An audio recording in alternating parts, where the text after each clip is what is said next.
자녀 네. 명의로 하실 때는 가급적 토탈 리턴형을 추천해 드려요. 그건 뭐가 좋아요? 왜냐하면 배당의 재투자가 자동으로 이루어지기 때문에 복리 효과가 더 세죠. 아. 그쵸. 어차피 당장 빼서 쓸 쓸 돈이 돈이 아니기 때문에 내가 아니니까. 뭐 예를 들어서 이걸 배당금 받아서 딴 거 투자할 거 이러시는 분도 계시거든요. 근데 그게 아니라 이건 그냥 내가 우리 아이한테 뭐 10년 20년 둘 거야 이런 생각하시는 분들은 굳이 그 배당금을 내가 받아서 냅둘 필요가 없거든요. 그러니까 그 배당을 자동으로 재투자하게 되면 계속 배당의 재투자가 일어나게 되면 이게 복리의 가속화가 이루어집니다. 듣다 보면 알걸요 하다 보면 늘걸요 재테크 비법을 매일 오전 11시 편하고 친근한 경제 파트너 박연미의 목돈 연구소.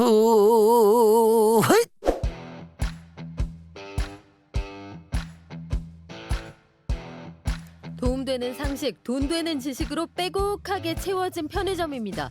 박연미의 목돈연구소에만 있는 지식 편의점 미래에셋 투자와 연금센터 이상권 전무와 함께할게요. 안녕하세요. 예, 반갑습니다. 자, 전무님, 예. 우리나라가 애들 키우는데 드는 돈이 세계 1등이래요. 예. 이거 맞습니까? 예, 이게 얼마 전에 중국 베이징 인구 공공정책 연구기관인 위아 인구연구소 이름이 길죠. 여기서 발표한 보고서가 언론에 보도가 됐는데 우리나라가 세계 1등을 자랑스럽게 차지했고요. 그 서울시에서 옛날에 설문조사 한 것도 보더라도 그 가계에서 자녀들의 이제 교육비 부담을 느낀다는 가구가 한 60%가 넘어요.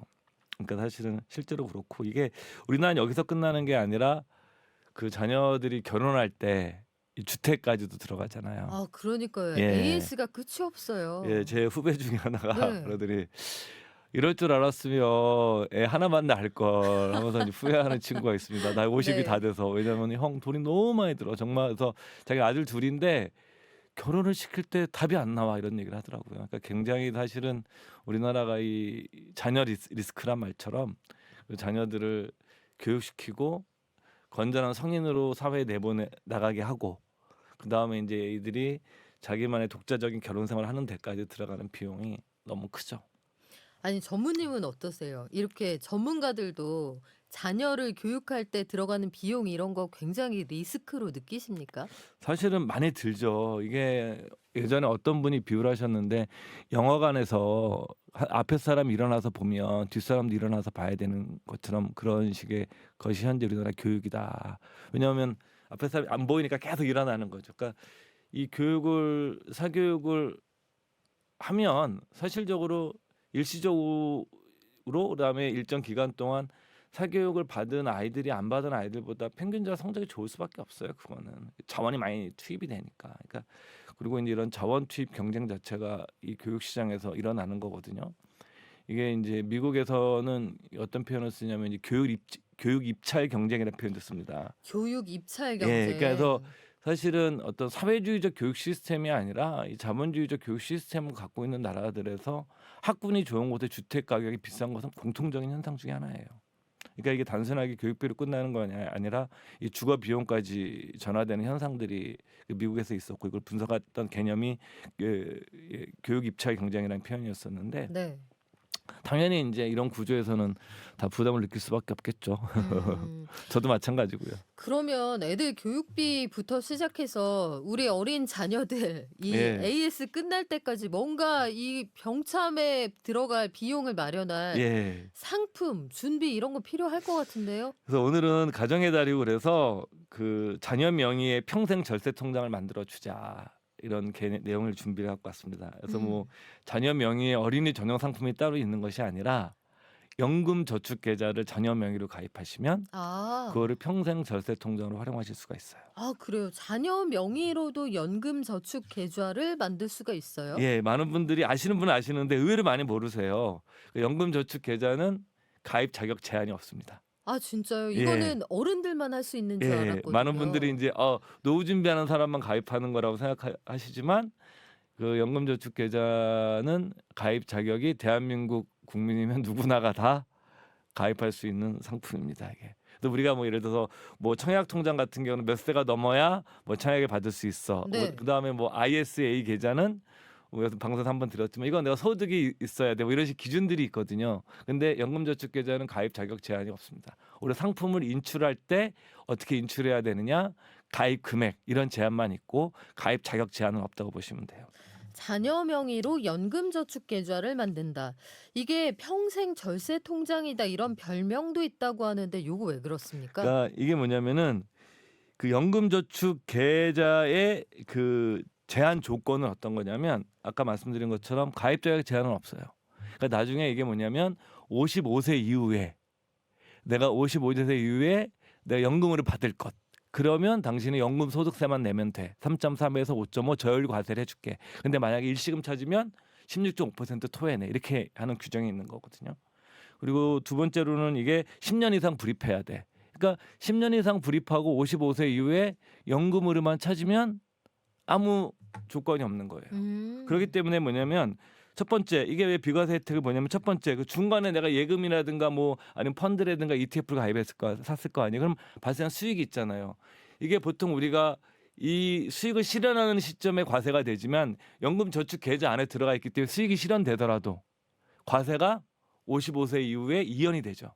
근데 55세 이후에는 3.3이나 5.5 연금 소득 저율 과세로 가고 그러니까 과세 이연 효과가 있죠. 두 번째로는 그럼 중간에 돌입이 나면 어떻게 방법이 있어요. 내가 납입한 원금까지는 인출할 수 있어요. 아, 중간에. 근데 만약에 내가 원금 플러스 뭐 이자까지 받았다. 그러면 16.5%의 세금을 내야 돼요. 그렇지만 내가 원금만 뺄 수 있기 때문에 중도 인출도 가능해요. 그다음에 자녀가 성인이 되면 직장을 잡으면 내가 불입해서 연말정산 시에 세액공제를 또 받으면 돼요. 오, 여러 가지로 예. 이점이 많은데요. 그러니까 이 세 가지 측면 때문에 이거는 과세 이연이 되고 내가 낸 원금은 중도 인출할 수 있고 자녀 명의로 가입했다 하더라도 그다음에 세 번째로 자녀가 성인이 되면 연말정산이나 뭐 사업하시게 되면 자제분이 그 종합소득세 신고하실 때 다 세액공제를 받을 수가 있고 그러니까 세 가지 장점이 있는 거죠. 지금 세액공제 말씀을 하셨는데 이게 자녀가 성인이 됐을 때 자기가 세액공제 받는다는 그렇죠. 거잖아요. 예. 근데 돈은 부모가 냈잖아요. 예. 근데 이런 경우에도 세액공제가 돼요? 안 되죠, 당연히. 왜냐하면은 세액 공제라는 거는 네. 소득이 있는 사람의 결정된 세액을 공제해 준다는 거예요. 그러니까 네. 자녀가 뭐 여러분이 돈이 많으셔가지고 증여를 해줘서 뭐 정치인의 자제분처럼 아이고. 초등학교 입학 전부터 임대료가 있다 그러면은 네. 이런 분은 가능하겠지 모르겠지만 내가 임대료로 내가 연금저축 계좌 납입하면 대부분의 경우는 없지 않습니까? 평범한 서민들은 그렇기 때문에 이거는 자녀 부모랑은 상관이 없는 겁니다. 아, 예. 그렇군요. 예. 이 연금 저축 계좌라는 거 이거 어디 가면은 가입할 수 이게 있어요? 모든 금융회사 다 가입하실 수 있어요. 은행도 있고 증권사도 있고 보험도 있어요. 다 가입할 수 있는데 자꾸 이 얘기를 하면 어떤 분이 당신이 증권사에 있어서 그런 거 아니야 이렇게 얘기할 수도 있는데 ETF 많이 매매하시잖아요. S&P 500이나 나스닥 100 같은 네. 거 그런 거를 사주시는 분들이 많이 해요. 자녀들한테. 이런 분들은 어쩔 수 없이 증권사 계좌를 만드셔야 돼요. 은행이나 보험은 주식 중개 기능이 없습니다. 아시잖아요. 그 주식 중개 기능을 가지고 있는 금융기관은 증권사밖에 없기 때문에 여러분들께서 좀 ETF 투자를 하시고 장기적으로 S&P 500과 나스닥 100을 우리 아이에게 10년, 20년에 걸쳐서 같이 투자하도록 하겠다 생각하시는 분들은 증권사에서 계좌를 가입하시는 게 좋습니다. 이거는 형태가 한 가지인가요? 여러 가지 형태로 구성이 되어 있어요? 아니면 종류가 이게 한 가지예요? 아니죠. 계좌니까 바구니예요. 바구니. 예, 예를 들어서 내가 뭐 연금저축 계좌에서 내가 ETF도 사고 해외 펀드도 하고 국내 주식형 펀드도 가입을 할 수가 있죠. 그래서 이렇게 이용하시면 됩니다. 토탈 리턴형이라는 게 있다라고 하던데 이건 뭐예요? 이게 뭐냐면 만약에 내가 S&P 500을 아이의 연금저축 계좌 만들어줘서 매월 뭐 10주씩 사주기로 했다. 그럼 여기서 우리가 S&P 500을 사는데 S&P 500의 ETF는 이 S&P 500도 500대 기업으로 만들어진 지수잖아요. 그러니까 500대 기업들이 배당이 있거든요. 이 배당을 나눠주는 형태가 우리나라에서 현재 세 가지 형태가 있어요. 그 S&P 500 ETF에 국내에서 지금 여러분들이 매입하실 수 있는 첫 번째는 뭐냐면 매월 나눠주는 거예요. S&P 500 배당 수익률이 제가 최근에 확인 안 해봤는데 몇 개월 전에 확인해 봤을 때 한 1.5에서 1.6% 나왔거든요. 배당 수익률이. 그러면 이제 요거 1.5에서 1.6% 되는 배당금을 1년에 12번으로 나눠주는 케이스 하나. 두 번째는 분기당으로 나눠주는 케이스 하나. 네. 분기별로 3개월에 한 번이겠죠. 하나는 배당을 받았는데 배당을 안 주고 재투자해 버리는 거예요. 자동으로. 그래서 토탈 리턴인 거죠. 그러니까 배당을 그 ETF를 가지고 있는 사람들한테 분배해 주는 게 아니라 그냥 그 펀드에 집어넣어서 재투자해 버리는 거죠. 그래서 줬다고 치고 다시 재투자를 한다. 그래서 저는 이제 뭐냐면은 자녀 명의로 하실 때는 가급적 토탈 리턴형을 추천해 드려요. 그건 뭐가 좋아요? 왜냐하면 배당의 재투자가 자동으로 이루어지기 때문에 복리 효과가 더 세죠. 아, 그쵸. 어차피 당장 빼서 쓸 돈이 쓸 돈이 아니기 아니니까. 때문에 내가 뭐 예를 들어서 이걸 배당금 받아서 딴 거 투자할 거 이러신 분도 계시거든요. 근데 그게 아니라 이건 그냥 내가 우리 아이한테 뭐 10년, 20년 둘 거야 이런 생각하시는 분들은 굳이 그 배당금을 내가 받아서 냅둘 필요가 없거든요. 그러니까 그 배당을 자동으로 재투자하게 되면 계속 배당의 재투자가 일어나게 되면 이게 복리의 가속화가 이루어집니다. 특히 이제 주가가 하락됐을 때 배당 수익이 올라가게 돼 있거든요. 이런 경우에 이제 배당이 계속 들어서 재투자가 되면 이 시간이 이제 그 미국의 유명한 그 증권학자인 제레미 시겔 교수가 한 얘기인데 이 주가가 하락했을 때 배당을 재투자하면 복리의 가속화가 이루어진다는 거예요. 그러니까 그렇기 때문에 장기간에 투자할 때는 이렇게 토탈 리턴형을 저는 개인적으로 추천해 드리고자 합니다. 전무님이 가끔 그런 말씀 해주시잖아요. 종목도 어렵고 증시도 어려우면 이것저것 따지지 말고 이 S&P 500이나 나스닥 100 같은 거 지수를 추종하는 ETF로 가십시오. 가끔 예. 권해주시는데 이걸 가지고 장기 투자를 하면서 복리의 수익까지 누릴 수 있다. 요거 생각해 보실 만할 텐데 용돈 주는 거보다 이런 게 낫겠네요. 그쵸, 훨씬 낫죠. 그래서 저는 저도 우리 그 소장님께서는 자제분 있으시죠? 네, 근데 증여하셨어요? 증여요? 네. 하고 싶네요. 예. 네, 증여세도 내고 상속세도 내고 싶네요. 예, 네. 이게 이제 그러시면 안 되고요. 증여를 하셔야 돼요. 네. 왜냐면은 저도 아이한테 증여를 한 십몇 년 전에 해줬었는데 10년 단위로 세금 없이 증여할 수가 있어요. 증여세 없이. 그렇습니까? 그러니까 예를 들어서 뭐 태어나자마자 2천만 원을 증여하면 열세가 되면 2천만 원 되고 또 10년 지나면 또 2천만 원 또 한도가 또 생겨요. 그럼 20세까지는 또 2천만 원에서 20세까지 4천만 원 세금 없이 증여할 수 있고요. 그다음에 21세가 되면 그 성인이잖아요. 이때부터 10년 단위로 또 5천만 원씩 증여해 줄 수가 있어요. 그럼 30살까지 닿으면 한 1억 4천까지는 내가 세금 없이 증여해 줄 수 있어요. 네. 그래서 이제 근데 많은 분들이 이제 고민하시는 그거죠. 근데 나는 목돈이 2천만 원을 한꺼번에 넣기가 어려워. 증여해주고 싶은데 돈이 없어요. 그렇죠. 네. 난 연금저축계좌도 좋은 줄 알겠고 S&P 500 장기 투자도 좋은 줄 알겠는데 난 목돈 넣기가 부담스러워. 이것도 해결책이 있습니다. 증여를 하면서도 할 수 있는 제도가 또 있어요. 진짜요? 예, 유기정기금 제도라는 게 있습니다. 유기정기금 예. 제도. 네. 제가 이 방송에서도 한번 예전에 이 목돈연구소에서 유기정기금 한번 설명해 드린 적이 있었는데 이게 뭐냐 정해진 기간 동안에 돈을 정기적으로 낸 돈을 증여세 신고를 하는 거예요. 내가 어렵다. 10만 원씩 네. 10년 동안 기간이 유기 정해져 있죠. 네. 정기적으로 난 10만 원씩 매월 아이한테 증여를 할 거야. 그 말이 사실 한자라 그렇지 생각해보면 쉬워요. 10년 동안 정해진 기간 유기. 그다음에 내가 정해진 금액 5만 원씩을 10년 동안 증여할 거야. 이게 유기정기금 제도고 그래서 내가 예를 들면은 그래서 미래에 내가 지급할 돈까지 예상을 해서 그걸 가지고 내가 그 지금은 10만 원씩 5만 원씩 넣더라도 그 토탈 금액을 사전에 증여 신고를 하는 제도예요. 그걸 유기정기금 제도를 활용하시면 되고 저는 꼭 이게 왜냐면은 사실은 이게 자녀 명의로 통장 가입한 거를 자녀 학비로 쓰게 되면 나중에 국세청에서 문제 삼아도 학비로 다 썼다 증빙하면 세금 없어도 돼요.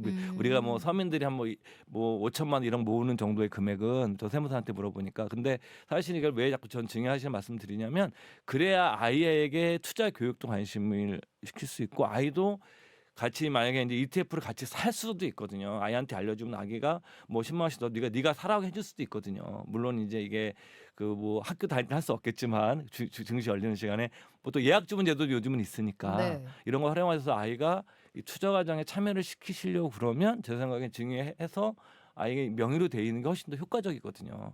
사람이라는 것 자체는 자기 소유한 것일수록 더 많은 관심을 표명하는 소유 효과 편향을 가지고 있는 존재들이기 때문에 그거는 아이들도 마찬가지거든요. 그래서 아이 명으로 만드시고 제 생각엔 유기정기금 제도를 활용하셔서 그 증여를 해주시면은 소액으로도 여러분들께서 매월 꾸준히 이렇게 하실 수가 있죠. 그래요. 증여세 신고는 근데 이거 되게 일단 느낌이 어렵단 말이에요. 네. 이런 거 드라마에서만 봤거든요. 네. 증여, 상속 이거 개인도 할 수 있습니까? 저도 한번 해봤는데 뭐 저 정도의 컴맹이 하면 대다수 저는 정말 기계치거든요. 이거 세무서 안 가도 돼요? 예, 예. 홈택스나 손택스, 모바일 손택스라고 그러죠. 네. 여러분들 요즘 그 인터넷 가서 검색해 보시면 유기증거금, 유기정기금 증여하는 방법 그러면은 어떤 분이 거의 매뉴얼을 만들어 놓으셨어요. 아, 그래서 저도 그거 다 출력해 가지고 들어가서 저도 그대로 따라해요. 1번 클릭, 2번 클릭, 3번 클릭, 그다음에 돈 입금, 서류, 뭐 PDF 파일로 내가 이미지 파일 올리고 이렇게 딱 하시면 누구나 하실 수 있어요. 뭐 저 완전 기계치거든요. 그래서 저는 이런 말이 뭐하지만 저는 아직 엑셀도 못 쓰고 파워포인트도 못 만들고 저 워드밖에 못 쓰는 사람이에요. 아, 전무님은 높은 사람이라서 그럼 몰라도 되시는 거 아니 아니에요? 근데 뭐 그것뿐만이 아니라 이렇게 뭐 집에서 뭐 이런 물건 같은 거 고장 나고 그러면 아무도 저한테 안 시켜요. 저 완전 기계치예요. 완전 기계치. 저는 기계치 아닙니다. 예, 저는 낮은 사람이라 제가 알아야 예, 됩니다. 그래서 네. 저 같은 기계치도 그 출력 받아서 그대로 따라서 하면 될 수 있을 정도로 친절하게 그 블로그 분들이 해놓으신 게 있으니까 그거 보고 그대로 클릭만 계속 하시면 돼요. 네, 저도 저희가 그렇게 했습니다. 웃자고 드리는 말씀이고요. 쉽게 따라할 수 있도록 여러 가지 관련 콘텐츠들 뭐 그 너튜브나 아니면 이런 것도 안내하는 영상들 많다고 하니까 참고해 보실 수 있고요. 요새는 홈택스 자체도 설명이 잘 돼 예, 있더라고요. 맞습니다. 증여세 신고도 개인이 할 수 있다. 아, 요것도 오늘 쏠쏠한 팁이네요. 자, 오늘 말씀 여기까지 들을까요? 지금까지 지식편의점 미래에셋 투자와 연금센터 이상건 전무와 함께했습니다. 고맙습니다. 네, 감사합니다.